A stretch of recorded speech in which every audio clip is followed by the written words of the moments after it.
Welcome, everybody. Welcome to another episode of Movies Down Memory Lane, the first one of the new year, 2026. How you guys doing? I didn't even get a chance. I don't think we do an episode after Christmas? No. Nope. How was Christmas?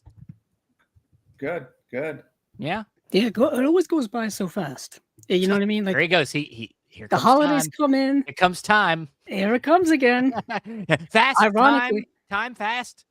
Yeah. Ironically, you're going to hear a lot about time probably in this episode, man. just because of the state of the movie in which we will be talking about. But the holidays come and go so fast. I feel like there's always that big anticipation. I wish it was, for me, everybody says it's fast. It's not for me because I work in the soda industry and I spend like a month just like going head to head with the people around me who want to buy so much soda to put themselves in comas. Okay?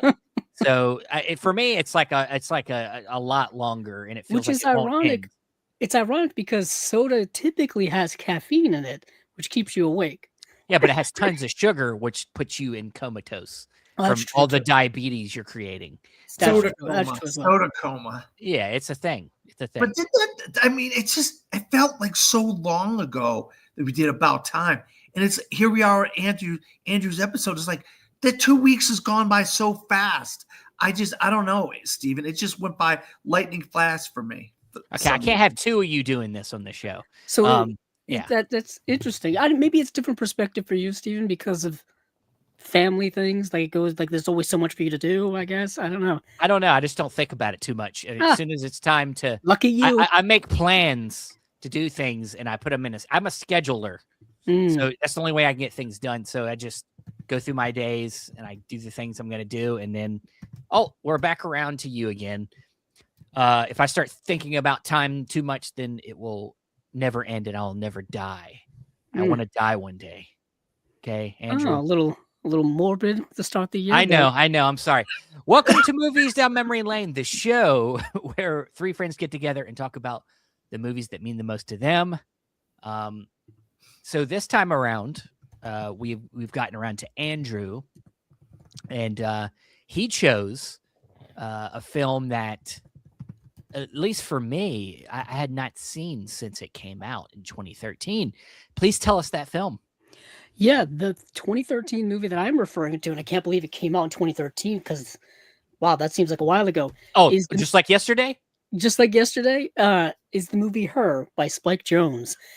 This is the last movie, or the most current movie that he's actually directed. I mentioned that at the end of the previous episode when we talked about time, that it's been quite a time since we've seen from Spike Jonze. And this is the movie starring Joaquin Phoenix, as well as Amy Adams. Rooney Mara's in the film briefly, as well as Olivia Wilde. And you get the voice of Scarlett Johansson. You don't quite get Scarlett Johansson in the movie, but she is obviously credited for being in the movie. And Chris Pratt, yeah, Chris Pratt. And Chris Pratt is in the movie as well. And this was before Chris Pratt was in Guardians of the Galaxy, before he was in any of the Jurassic Park movies, before he became a household name, and he was on Parks and Rec. He was on Parks and Rec at the time, which still, when Parks and Rec was on, I watched it while I was on TV. It was still nowhere near as well known as a show as it was after it ended. Coincidentally, it's one of those shows where people discovered it years later on DVD or on streaming or whatever the case may be. But while it was on, it was kind of a smaller show. But Chris Pratt skyrocketed after that, but before then he had a small role in this movie. And what is fascinating about this movie, looking back at it now and looking at it now from a 2026 perspective, if you will, I have to get used to saying 2026 and not 2025 now. It's always that little adjustment every year. And this movie was at the time felt futuristic. It felt like this was something that was going to happen in the distant / near future. This idea of artificial intelligence being very close to our lives, close to the point where in this movie, Joaquin Phoenix's character, if you've never seen this movie before, we're probably going to spoil it. He begins a relationship with an operating system, or an AI operating system voiced by Scarlett Johansson. That's why I said at the time, this was something that was like in the distant future. Now it's more so accessible than ever before. With AI being uh, more used, more talked about, more utilized in every single way. I think even at the time this movie came out, we had certain elements of it within our side. Like we had like Siri to talk to our phones. I think Alexa was around. Google, you could talk to certain Google things, but I don't think people were using it as much as they use it now in our modern times. So this movie was relatively ahead of its time in terms of what it was projecting our relationship with technology, which I always thought to be fascinating. But what this movie really gets at, and for me, is where I even rewatching it now, where I really get a sense of you get a handle with it, is its thematic elements when it comes to the representation or representing somebody going through a lot of emotional baggage issues, specifically with loneliness, isolation, like self analysis or self deprecation in a way, and really the search for intimacy on any level that he seemingly has lost in his life or is trying to regain or gain a more meaningful relationship with that over time. And I still think this movie holds up very well. I felt myself really connecting with it even more now, charging up a lot of those existential feelings. Super existential movie in this, and beautifully told as well. A lot of beautiful cinematography, a lot of beautiful editing, and the movie gives me that art house, surreal feeling at times. And just watching this movie again, I was also kind of presented with the idea that they don't quite make movies like this currently. At least not with these mainstream type of actors in it, in my opinion. And yeah, I still really really enjoy this movie a lot. So I'll let you guys talk about it because I know it's been a while, Steven, since you've seen it. Dan, I'm not sure when the last time you saw it. I'm assuming you guys saw it when it came out. You know, Oh yeah, years yeah. ago. I saw it when it came out, and I think it had a meaning back then, Andrew. And I think you hit on. I think you really hit on some of the subjects. Loneliness, trying to find meaning, trying to see where you fit into a world of women, and this guy did have a wife, and he was getting divorced from his wife because he couldn't interact with her properly. He didn't have that like connection with her. But I think this is it's a movie that really is picked in a lot of certain demographic of people. And I don't want to pick on any specific group of people, but I'm gonna do it anyway. Like single, lonely men who sit behind a computer, a laptop, whatever the case may be, are looking for that female connection. And I found over the years that this has been like the favorite of a lot of men in the YouTube / film criticism / whatever community you want to call it, that they're drawn to this movie. Joaquin Phoenix in this role is like one of their favorite roles of all time. Theodore Twombly. And I feel like me as a man who was in my early 40s when this came out, I was thinking about the same things, But as I've gotten older, I realized this is more about the advancement of technology, and we're forcing ourselves to go forward via technology faster than what we really need to be going. And this is literally any day now. This is literally could be going on right now behind the scenes in some lab, in some building somewhere in Sonoma, California. For all we know, someone's creating something like this. For all we know, And but like you said, the Alexa, these things. I have a friend who has one that answers questions via Tom Hiddleston. It sounds like Tom Hiddleston's voice. He can make his thing sound like whatever he wants it to sound like. And it's like, this is where we're at. But I think we're stretching it how they were actually having a relationship. All right, so you talk to your computer, your operator. A relationship isn't talking to somebody. Yeah, he took it around, he spun around and went places, and that's still not a relationship for me. That's stretching it. And the one connection he couldn't capture is sex and having a sexual, and they tried and it didn't work. So they still failed there. And that's where we're just that far away. We still haven't hit that part of operating systems and computer and central connection just yet. And I think that's where this movie is really a prophetic movie. It really is before its time, but it's really got a message about connection and love and loneliness, like you said, Andrew. And I find myself thinking about it after watching the movie as well. So I'm right with you on that sort of thing. But Steven, he's married with a wife and a child, so he's got a different perspective, I think. I don't know that it's different. It's I think I would say maybe my perspective is a little bit more informed in the sense of like what it means to be in a relationship with somebody, to have that kind of connection. You know, like our main character had that connection, lost it, and now he's trying to find it again. And I think really, to me, the first time I saw this, I didn't really get it at the time. I was younger. I wasn't really into movies like this. And I found the movie to be slow and kind of maybe boring at the time. I didn't really understand it.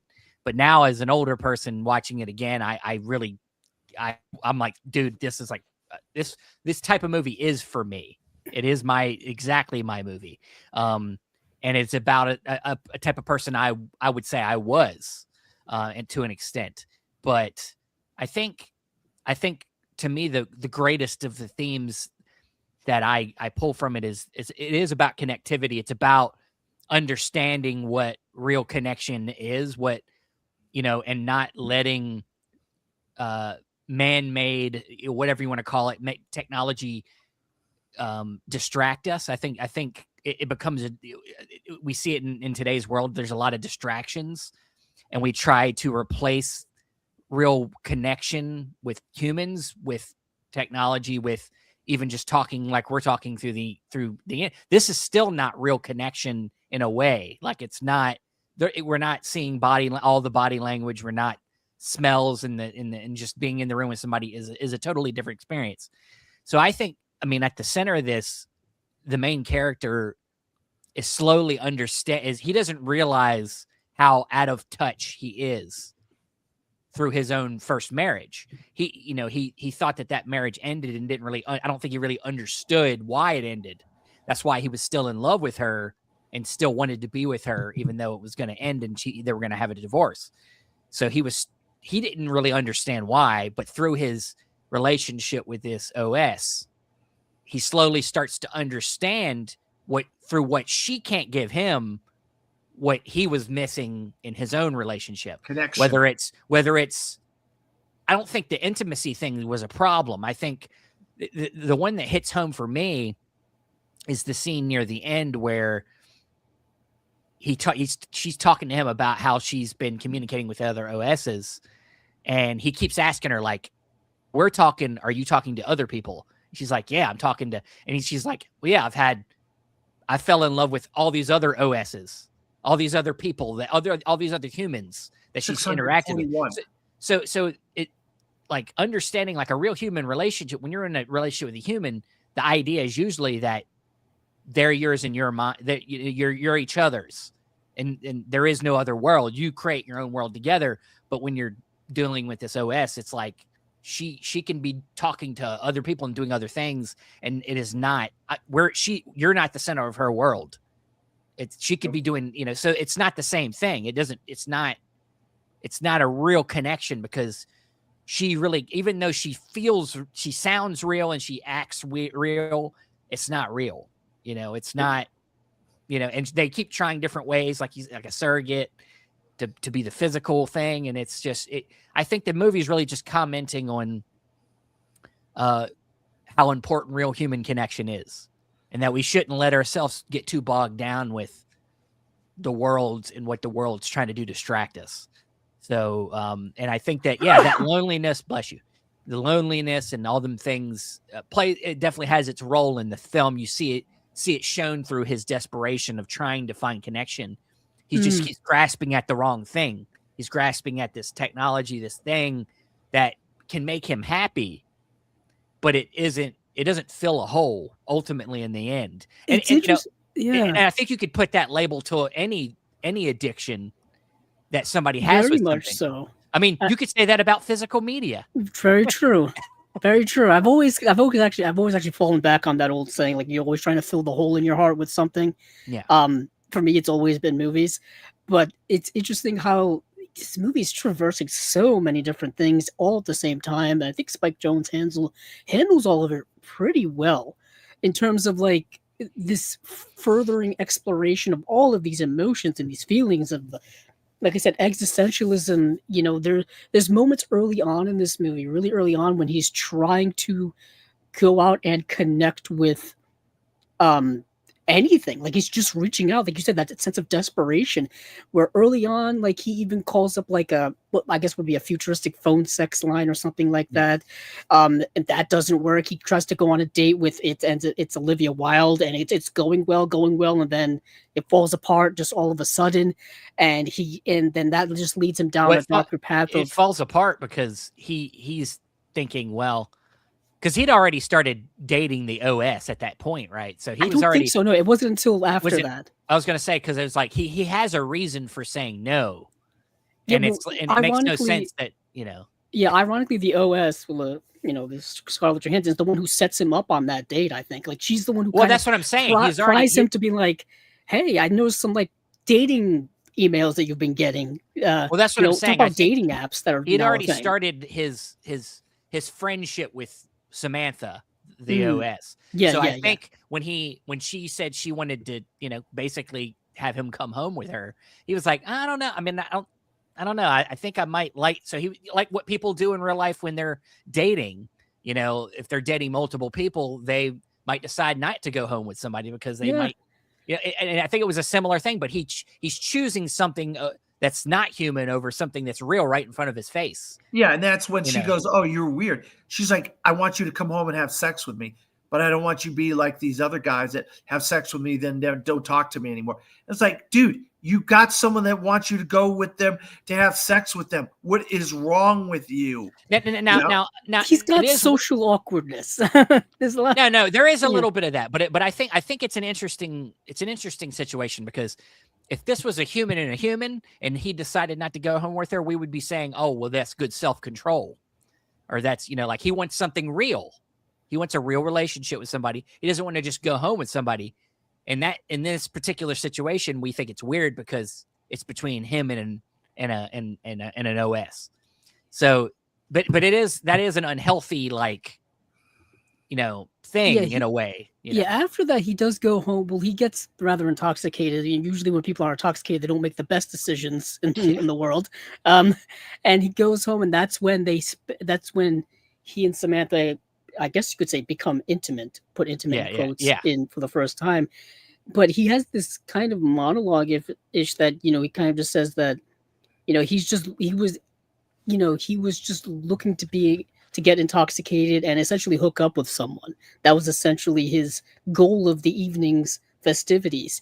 And he mentions the idea of, filling this kind of empty hole in my heart. At least that's what I perceive to be, what I want to fulfill at that time. And that's a very real thing for a lot of people, wanting to fulfill their needs within the moment, because, or you ever hear of like the, what's that human hormone, the endorphin rush or something like that. Sure. They want to get like a dopamine hit or something. You know what I mean? And that's a very real thing for a lot of people. For a movie dealing with, artificial intelligence, future technology, it's hitting on a lot of really human situations and human things. Even within the relationship between he and Samantha, they do very regular humanistic things that people do in relationships. Go on dates out and about, double date with another couple in the movie, go on day trips to like Catalina. You know what I mean? Like they do very normal things. Yeah, but it's the divorce dinner that really shines a light on the idea of what is happening.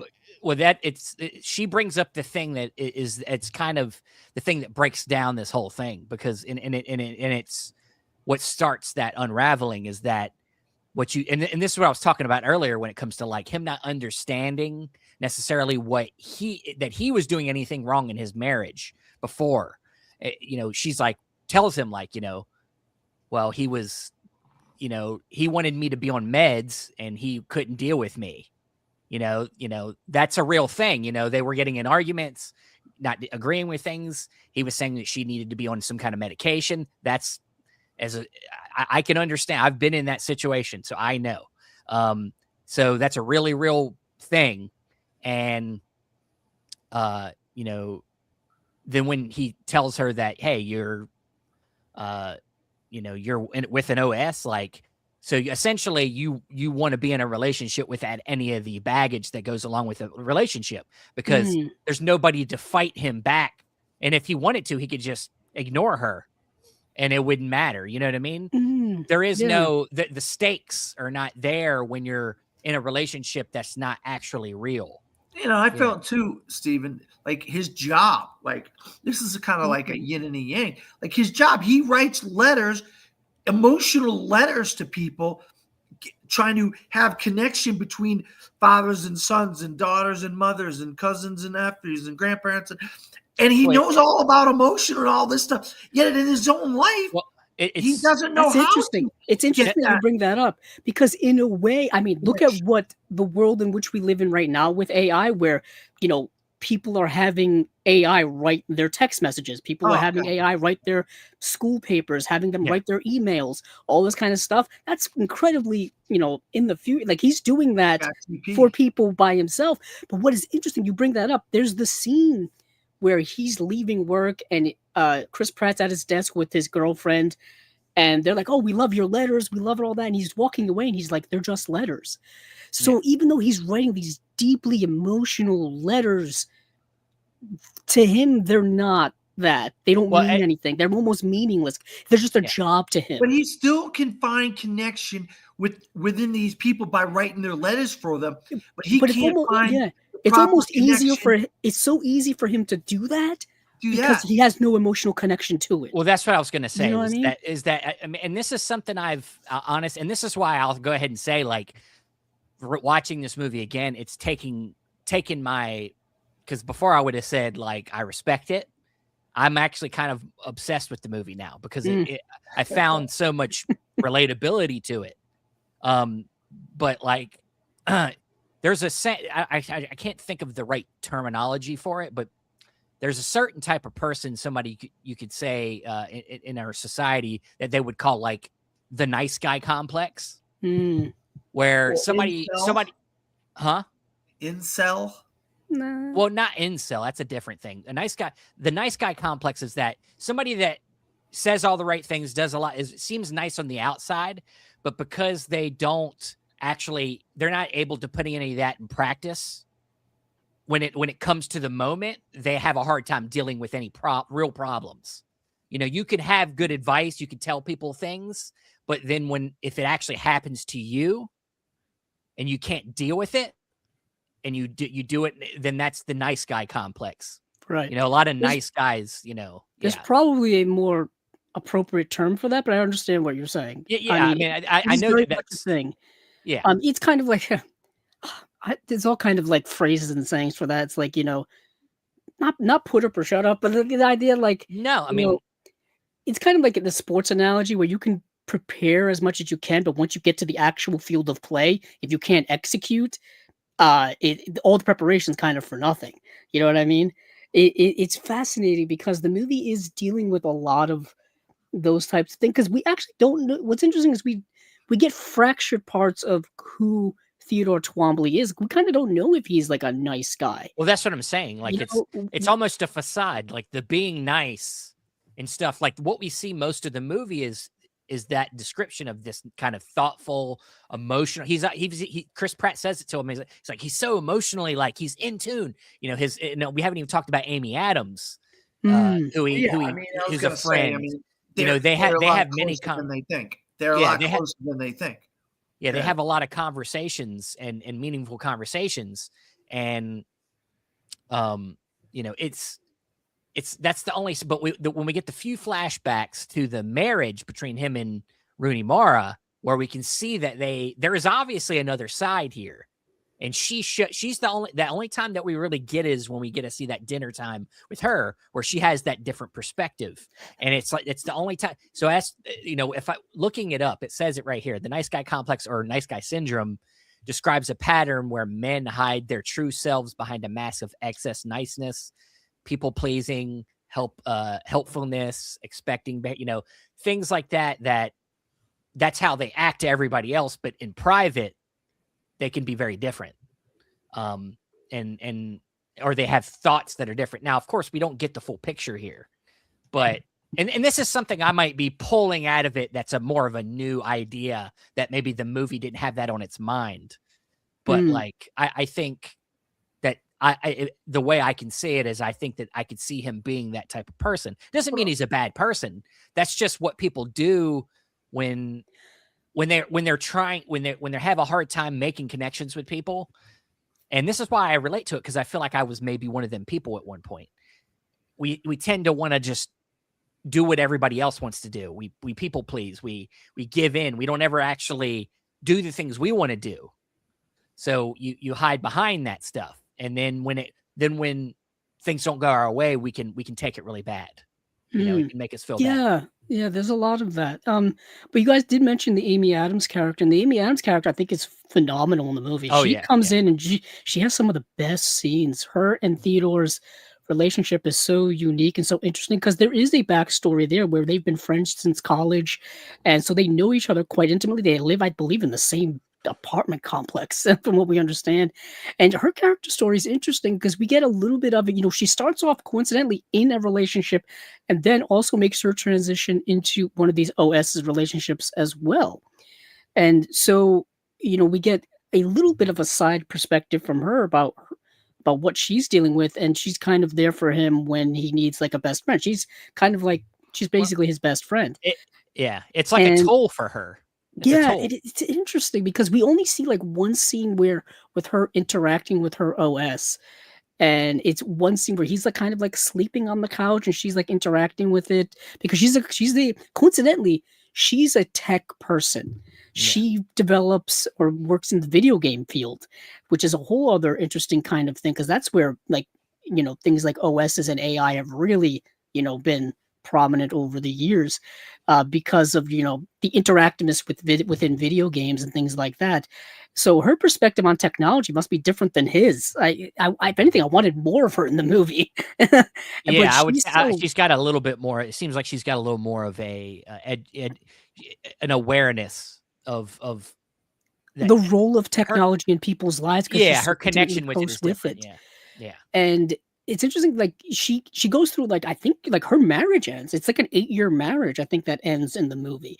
And it's interesting, she says like how her marriage ended. It was something as silly as her not taking off her shoes as soon as not putting her shoes at the right place in the house. It was such a petty argument that they had. And sometimes that's the straw that breaks the camel's back, if you want to go with that saying, in a relationship. It's not necessarily it's not necessarily that ended it. It was all the other things before. It was probably all of the it's usually not one thing. It's many things that end a relationship, whether it's a friendship, familial relationship, romantic relationship. There's always a lot of things that go into that. Another thing that's interesting in the movie is Scarlett Johansson's character asks Theodore why hasn't he signed his divorce papers yet, and he says it sleepily, but I think he's sincere. And he's like, I like the idea of being married. Like, I like being married. And I'm like, that's fascinating because you hear so many stories about people staying within marriages or relationships that are no longer have a love aspect to it. People stay in loveless marriages. People stay in relationships out of convenience, whether it be financial or other personal reasons or whatever. And it's so fascinating because the Rooney Mara and Theodore's relationship is pretty definitively over. He's just holding on to kind of nothing. He's holding on to an idea of marriage versus what marriage or relationship actually is. I mean, that almost kind of defines it right there. What I was saying, like he never really understood nobody really understands what it takes to be married until they do it. Right. But he really obviously doesn't understand it even once it's done. He hasn't self-reflected on it enough to understand that, you know, holding on to marriage just because you like the idea of it tells me that your idea of marriage is like not. That's a fantasy, maybe. Yeah. I mean, like it sounds like when things were good in his marriage, it was because they were syncing up for the things that were making them they already made themselves happy. You know, when he used to like edit her or edit his letters, and then he would read her books because she's a writer. So they connected over writing. And so when it wasn't about their writing, the rest of it fell apart. And so it's like, not if you can't, that's what it is about marriage that he's like missing, is not understanding that when it's all the other stuff, that's the stuff that you have to get through, and you have to compromise, and you have to like love the person for the things that are not like you, you know, like I say this all the time. You know, I'm not someone who is so versed when it comes to romantic relationships or anything like that. You know, I'm a perpetually single bachelor person, but just observations of people that I know who have been in relationships or out of relationship, people have gotten married, all this kind of stuff. Those things are incredibly complex. Human relationships, specifically on a romantic level, are incredibly complex and incredibly difficult and are life consuming. You know what I mean? This is like, to be in a relationship with someone on a level of a lifelong commitment, it's not a small thing. You know, people I think sometimes get into these things without fully realizing the ramifications of them all. You know what I mean? Or fully realizing all the complexities that go in it. There are going to be good times, there are going to be bad times.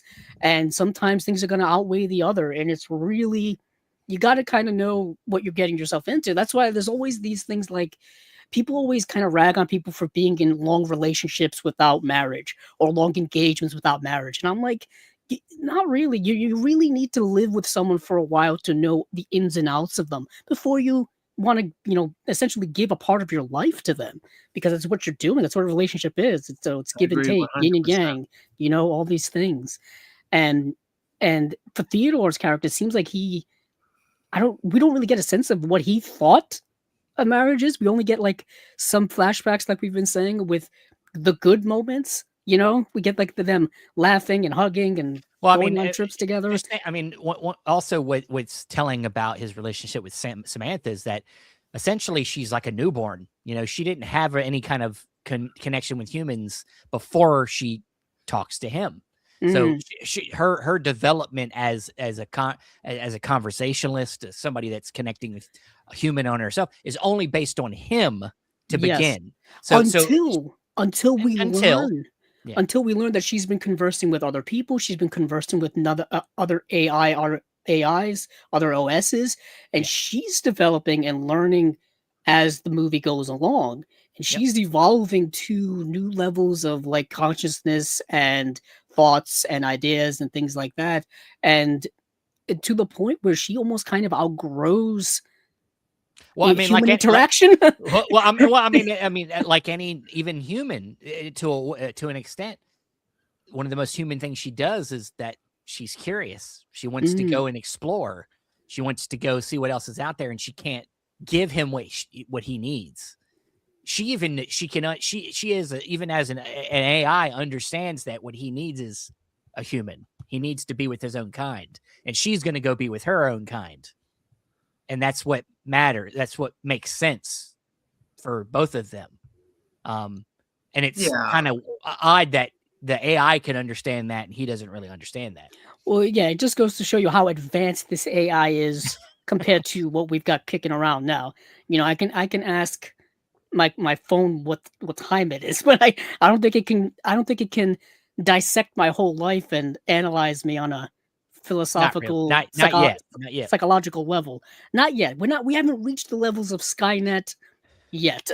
You know, we're not quite on Terminator levels yet. But you know what's weird though, is I looked at the world that was like, how many years in the future do you think this was? Because they're saying it was LA, but they try to make LA look like a futuristic city and stuff. They really glamorize this version of Los Angeles in a way that I don't think I've ever seen Los Angeles look this beautiful and this just glamorous. And the clothes was an interesting, the color palette of the clothes and the various things that the people wore. So I think it was some kind of a dystopian future, but not like a post-apocalyptic future. I think honestly, I almost couldn't think of this as being like our future, more like an alternate reality. Like, Yeah, it was like, yeah. I think at the time it was supposed to be like I was saying earlier, like the near distant future. The but the near distant clothes and future in stuff terms was of like, I don't know, odd, 20 though, don't you years, think? 30 years. I felt Yeah. like it was that time frame. Didn't it- What's interesting is look, Josie's using your word, prophetic. prophetic. Yeah. Yeah, we said that earlier. Dan says that word a lot in this episode at the beginning. But yeah, no, I agree that it is very much seeing ahead for sure. But I think when I was watching it, I was like, I don't want this to be our near future. I would like to think of this as maybe some alternate version on another dimension of how our world turns out. Yeah, I mean, we're kind of in a negative turn of the future of this a little bit more happier. It seems a little bit more happier than the world we're living in right now. It looks a lot cleaner and like real clean, nice. Right? That's what I'm saying. LA is never going to be that clean. Things LA's seem more efficient.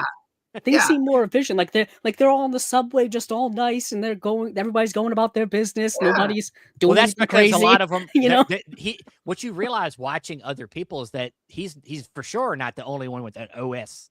Yeah, for sure. They're everywhere. You hear some of the numbers later on. At their thing. They're looking at their thing. They're walking, and everybody's not even paying attention to each other. Just walking, looking at their thing. That was the biggest thing I related to today. Yeah, that's how people are right now. On their phones all the time. People were like that in 2013, but the phones have only gotten more and more sophisticated over the last dozen years or so. Like I said, technology is moved along a lot just over the last 15 to a dozen years. But I do, that's kind of ironic that Josie's commenting. I kind of would like a female perspective on this movie. I think that would add another angle to this conversation, a female perspective. You know what I mean? I mean, you get a couple. I mean, not a full on experience, but I mean, even the girl that's the surrogate physical version of Samantha in the movie, you get a little bit of a different perspective of somebody that was also apparently lost when it came to finding a connection with people. So she decided to essentially just insert herself in the middle of a good connection. That is fascinating because it's such a small scene. Yeah. And it's interesting. That scene also reminded me of Blade Runner 2049. Because there's a similar scene in Blade Runner 2049, Denis Villeneuve's film, where coincidentally, the AI that Ryan, what's his name's character is, Ryan Gosling's character is dating in the movie. She's kind of this holographic non-corporeal form. She can't leave the apartment, though. And she can't leave the apartment, so they provide it. There's a surrogate in there. There's a physical surrogate in there, and it goes in a similar negative way, coincidentally. Kind of just shows you no matter what future we're in, human interaction is still an issue. And it's interesting because that's why I was kind of saying with the whole Amy Adams character is like she provides a different perspective on the situation. But with some things that Josie's saying in the comments here that in Japan they actually have AI girlfriends. We have reached a point where people do interact with AI more closely now than ever before. I mean, we also heard, if you've ever seen movies like Lars and the Real Girl, there's always been like that. Well, Rental Family, you had that whole thing where they get people to fill the void in someone's life because they don't have a person in there. It's like, this stuff is just like beyond a comprehension in some ways. You're like, how would we come up with all we're doing to me, Andrew and Steven and Josie is showing that we don't want connection. We want to limit connection more and more and more, cutting off connection with people. Like I'll say it, between Andrew and Steven, I've only met Steven once, and I've never met Andrew in person. We've only ever talked like this or via Messenger on Messenger. Like, we're cutting off connection more and more and more every single day that technology like this advance. Why? And all it does is create more problems, in my opinion, than it solves. I think Yeah, that's a tough. it's what I think it is I think the world is technology in a way has failed us. There are obviously a lot of advancements that have been great things for society and for people, but it's also been used to help cultivate convenience for everything that we do in our life, which creates laziness. So nobody wants to take the extra effort to do anything, and that includes talking to people or you know, it's everything. I'm a prime example. Yeah, go ahead. I would rather talk to somebody like any of you guys on the phone, have a conversation on the phone but everybody wants to email, text. It's like it's not conversation when you're texting and you're emailing. You're not getting connection between people. And I hate to keep using the word connection, but it's failing us. Email is a form of lack of connection rather than connection. Texting is a form of lack of connection rather than connection. I would rather call you knowing I got somebody else on the other line that I know and I can have a conversation with. Yeah, I like this kind of that we do every couple of weeks. You know, this is fun for me and I enjoy it. But it's still not the true connection. This is the best we're going to do. We're not going to be able to go see each other in person. I'm just going to say, this is the best we can do. Ironically, you know what I mean. Ironically, I understand Dan's perspective because Dan's perspective is valid, definitely valid. But what's interesting is I'm kind of on the opposite perspective, where I like the idea of the convenience of it all. I like the idea. That's what I love. That's what I do like about technology. It has made life easier in several regards. You know, if I want to talk to somebody right now, I could do it. You know, texting's faster than even emailing someone. You know what I mean? Or all of that. But I understand the negative aspects of all of that. The lack of the personal qualities of it all. The lack of the tonality of it all. I can't tell you how many times sometimes you send a message to somebody via text, email, instant message, whatever the case may be, and you say something and you intend it to be in a certain tone, but it doesn't come off that way. Like, that's a problem. So communication issues are there. Scarlett Johansson. Yeah. It's also about quality, like the quality of the communication, the quality of the relationship that you're having is only amplified if you're actually having usually like a talk like this or like on a phone, like something where the more you can actually bring value to it instead of devaluing it by just having, like you said, toneless and and that is kind of comes down to on an individual basis, you know, how do you utilize technology, I think is a big thing. Do you utilize it out of, like you guys say, laziness, or do you utilize it out of convenience? Do you utilize it in a positive way, in a negative way? I mean, there's so many different ways in which you can kind of slice these things up. You know, I mean, I feel like there's a balance, or there's a different side to everything. Amy Adams is doing it the right way. She uses that AI as a tool to help herself basically get a therapist. Yeah, she's kind of using it to help her life, which is kind of the way in which I think technology was originally intended to be used. Well, you know, texting wasn't supposed to become a hyper used version of communication. It was only supposed to be for little messages to hand over when you needed to send a quick message to somebody, not having full conversations. You know what I mean? Like small things like, can you pick up milk at the store for me? Yes. Yeah. Like, what time are you going to be home? You know what I mean? Things like that. But it's obviously things have evolved. We've evolved as people over time. I remember when texting used to be charged 10 cents per text back in the day. Now it's free. You know? I mean, stuff like that used to. It was obviously the technology had to evolve, but it was essentially just set up to be for minimal. Now it's everybody has to have an unlimited plan to be able to keep up with all the stuff that they do. Whether Yeah, it's using the you have to internet, have internet know. access. You got to be someplace that has internet access. Yep. Is your phone fast enough? Is it not fast enough? There's a whole. It's multiply complex now to the There point was a time when internet crazy. was not at our fingertips, and it was Right. It was a whole different world. You know what's nuts to me? You guys are kind of, and this is going to get me on a tangent now. Just being a lifelong academic, I'm always kind of tapped into the world.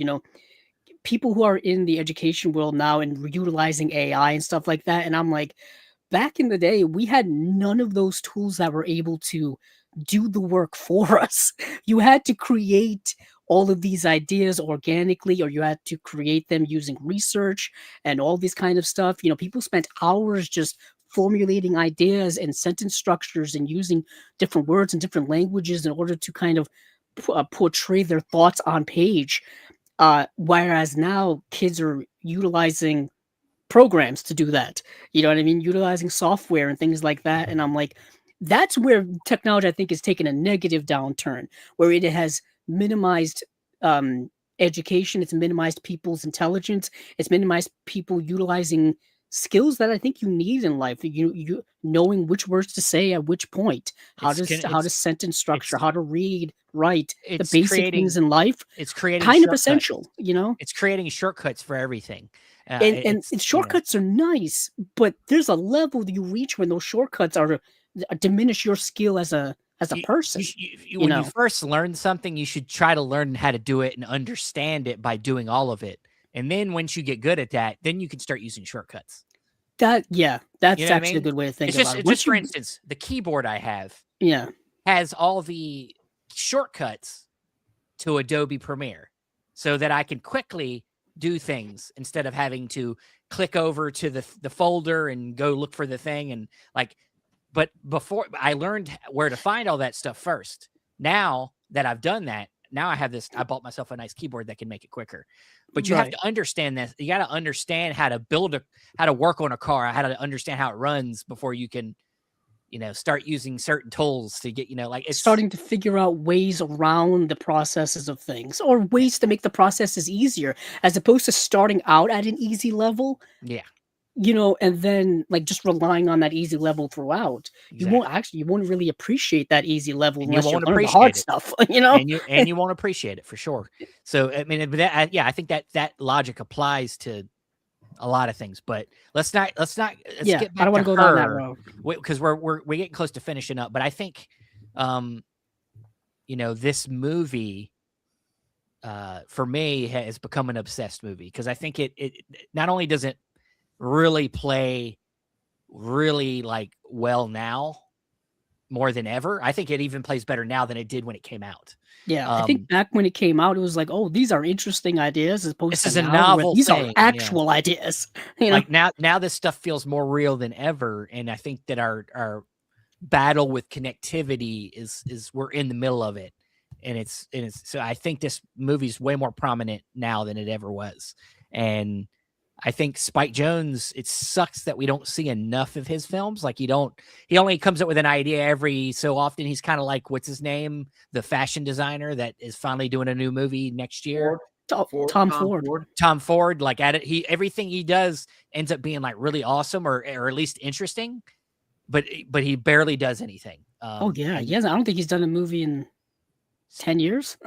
Yeah. I mean, Spike Jonze's last movie was what, the Where the Wild Thing. No, was it Where the Wild Things Are? No, Where the Wild Things was before this. Was that before that? Okay.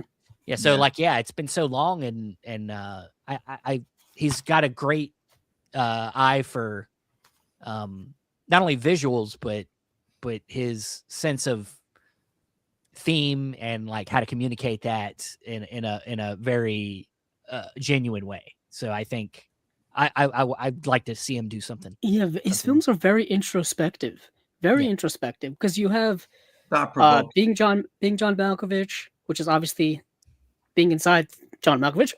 Then you've got Adaptation, which is adaptation was meta before meta was an idea.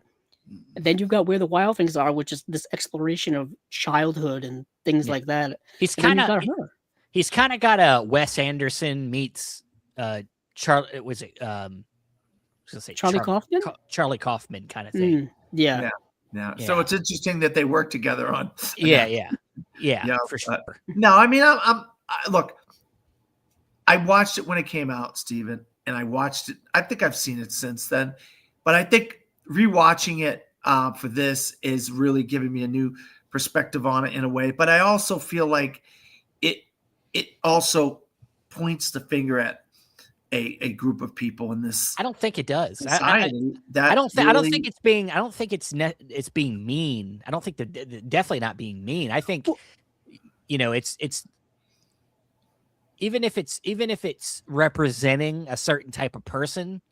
I don't think that it necessarily is being negative towards them. I think no. I'm not saying that it's being negative. It's just it's showing that this was going to happen, that this type of person was going to occur. It was just gonna.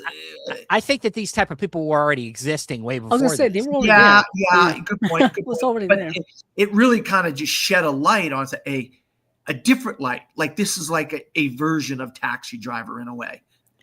Well, I think, yeah, That's I mean, interesting. I think that there's I think that,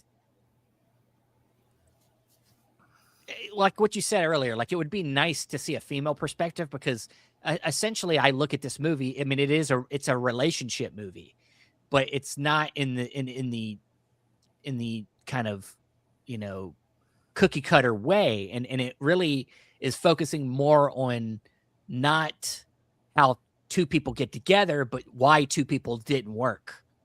And that's and without them actually clashing at each other at all in the movie, really. They're barely, the two people that are not together anymore barely share the screen together, but it's how he learns about it through another relationship. But also why he can maybe coexist with a different person, with that person going through their own thing and him going through his own thing. Then they realize by the end of it, maybe they're more alike than they ever thought they were, So you're saying Amy Adams and Joaquin Phoenix are going to be together after this? Yeah, I think so. I don't see that. No, okay. I don't think that was what the end was trying to give us, is that these two people might end up together. I think that they're friends, and I think that they both have.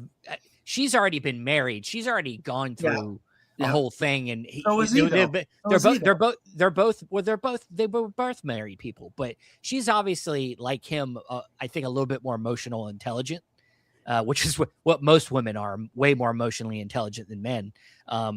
And I think they just both have went through the ringer together in different ways, and their support for each other. I don't think that it necessarily means that they're going to be together. Okay. All right.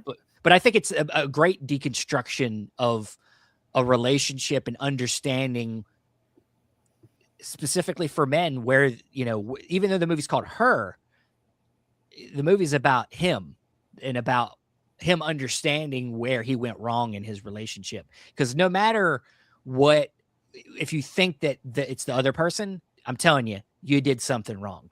Yeah. Everybody, it's never just one side. It's very hard to kind of self-analyze yourself if you're not aware of things. But be honest though, a lot of men don't care about it. They don't care about that.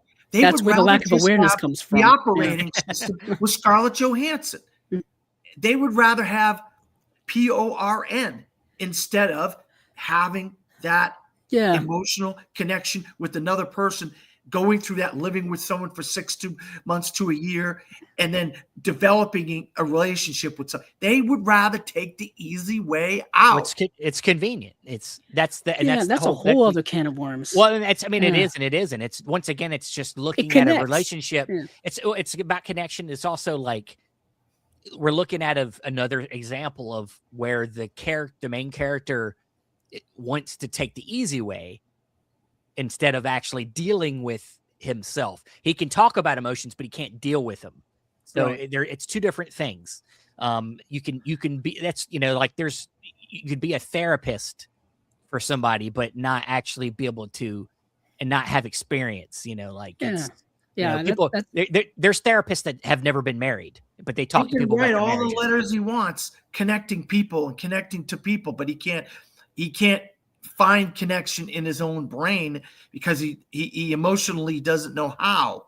And there's a difference between And a lot of men are like that. Yeah. Well, I was going to say there's and I deal with this all the time. There's a difference between saying you can do something and actually doing it. Like Exactly. They're two different things. You can know something needs to be done, but to motivate yourself and to actually have discipline in doing something is. And that's why, you know, in a way, I'm proud of you. Not that you care that I'm proud of that you are actually doing the thing that most people want to do, but don't have the courage to go and do. You're doing it and you're living it. So it's a work in progress. For that in a lot of ways. Marriage is a work in progress all the time. It's going to have its ups and downs. And it's always like Andrew said, like it's hard and it's always having to be worked on. It's like a damn sculpture you're trying to sculpt, but you're always just like doing a little chip and you're like, or like a gazebo tree and you're just like, yeah, you know, like a bonsai tree, a little bit. Yeah. But bonsai tree, you're just always like taking a little bit, you know, you got to do, there's always a tweak, you know. And I've been around a lot of people, Stephen, that have failed and tried again the second time around. That failing and that giving up and failing, some of that's that the relationship wasn't convenient enough for people. That's where the heart of this conversation is with this character, main character. But Andrew, anything else you would like to say about your film? No, I mean, I you know, it had been about 10 years since I had watched the movie. Just looking at the Letterboxd, and I'm glad I brought it back to revisit it. But this was kind of another movie that's kind of in this theme of movies I keep picking, where they're movies in which I see myself in them a little. So these movies hit very close to home. 50-50 was a big one for you. 50-50, Almost Famous, and Now Her are all like 3 movies so far that I've talked about where I'm like, I connect to these on a very personal level for various reasons. I don't know if that's going to happen with the next one, but we shall see. But I believe next time we'll be doing Dan's pick. Danny. Yeah. What was your pick? Ever since I was a little kid, he wanted to be a gangster. I always wanted to be a gangster. Andrew, I do not have it in front of me, but Andrew does. We're going to be talking about Goodfellas because that's what my life is like. I want to be a gangster. Oh, yeah, I was like, damn, you're running. Dan is running essentially some businesses we don't know Scarface. He's Scarface. He wants to be Scarface. But no, I mean, it'll be interesting. We were going to get around to a Scorsese film eventually with this guy. Yeah, with movies down memory lane, I feel like Scorsese's at least been an influence on my life in various ways. Yeah, these two guys, but between both of them, we're going to go through the whole catalog. So, yeah. But awesome. So we get some Goodfellas to get prepared for. So if you're out there and you haven't seen it yet, kind of weird, then please watch it before we do our next episode. But that is it for this trip down memory lane with the film 2013's Her. Of course, if you did not watch this here, or if you didn't have time to, go to the audio version and check it out there. And of course, we have all the other shows on the Chasing Labels page, whether it's the flagship show, Chasing Labels, with Andrew, who's going to run down the physical media releases from the last couple weeks, or the Unwatched Pile, which is a monthly show where we, bring out the unwatched movies in our collection, watch them, and then pair them with a movie in our collection that we've seen. Or there's this show, of course, and then movie Mutations, which, is another monthly thing. You got another episode of that coming soon. But that's it, everybody. Thanks for listening. Thanks for watching. And let's all get together and talk movies. Let's be friends.